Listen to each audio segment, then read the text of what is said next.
It was a few weeks ago that the hay bales started creeping slowly away from the house. Every morning when I woke up, each had moved a few hundred feet from where it was before. I assumed it was pranksters with nothing better to do, so I ignored it.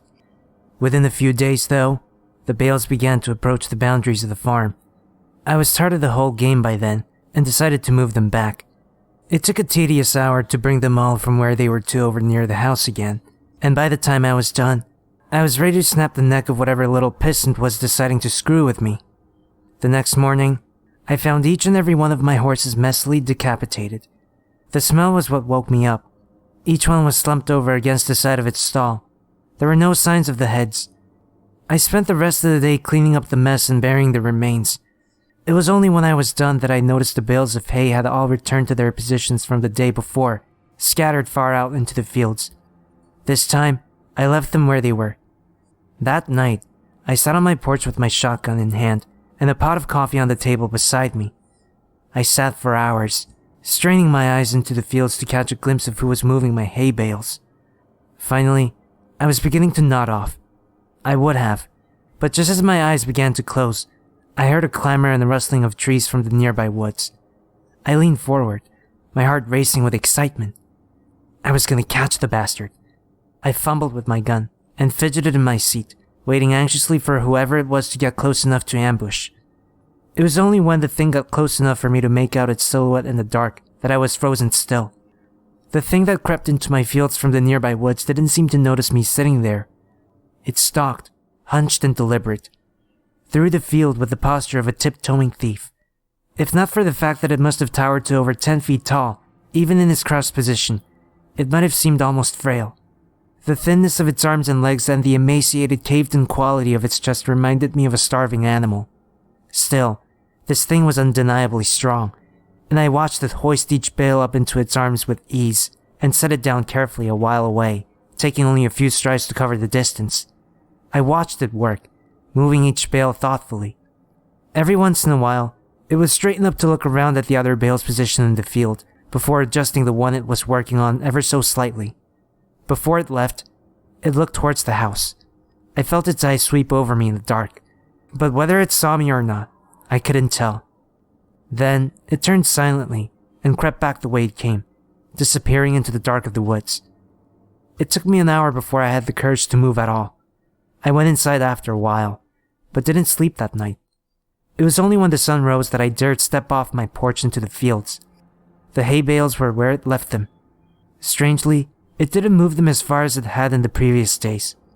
They were approaching something invisible in the fields, and as I looked at them, I realized that they seemed to be marking some line.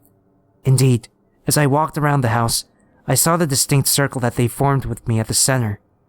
At first, I thought the bales were just being haphazardly moved away from the house, but now I could see that they were instead being moved towards some boundary. The thing was sending me a message. I slept uneasily that night, and only because I was exhausted. The next morning, the bales hadn't moved at all. They didn't move at all for the rest of that week, in fact. They were finally where the thing wanted them. I made myself sick trying to interpret them. Why would this thing expend so much energy moving my hay bales and threaten me with such violence should I try to interfere? Killing my horses was just that. A threat. An intelligent threat, at that.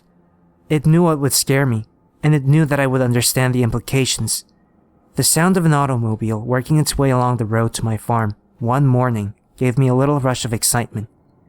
I'd been planning to abandon the farm since I saw the thing, but I couldn't hope to leave on foot without risking it treating me like it treated my horses. But if I could get in the car with whoever was coming my way, I might be able to escape before it could stop me. I didn't know or care who it was. I decided that the moment they stopped the car, I would jump in the passenger seat and tell them to get the hell out of there. I didn't get the chance. The car worked its way slowly along the road, trundling across the uneven ground. I urged it silently to hurry.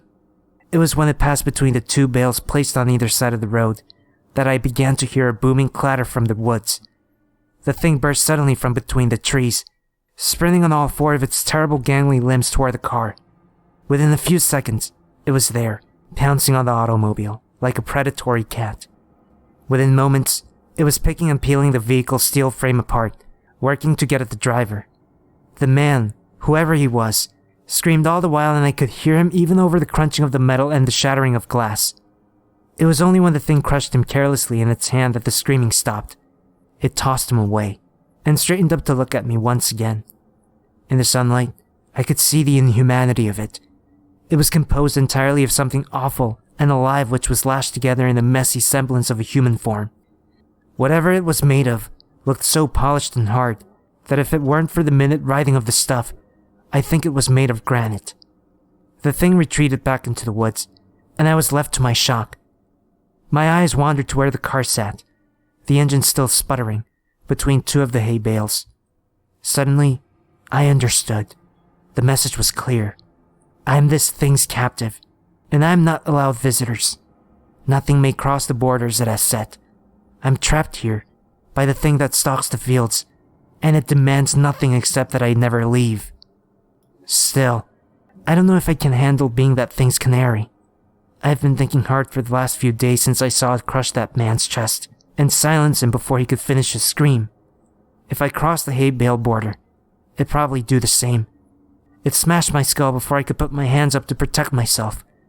It'd go and find a new pet, and probably keep looking until it found someone who could stand knowing that it was waiting just outside, watching at all hours with its shiny insect eyes.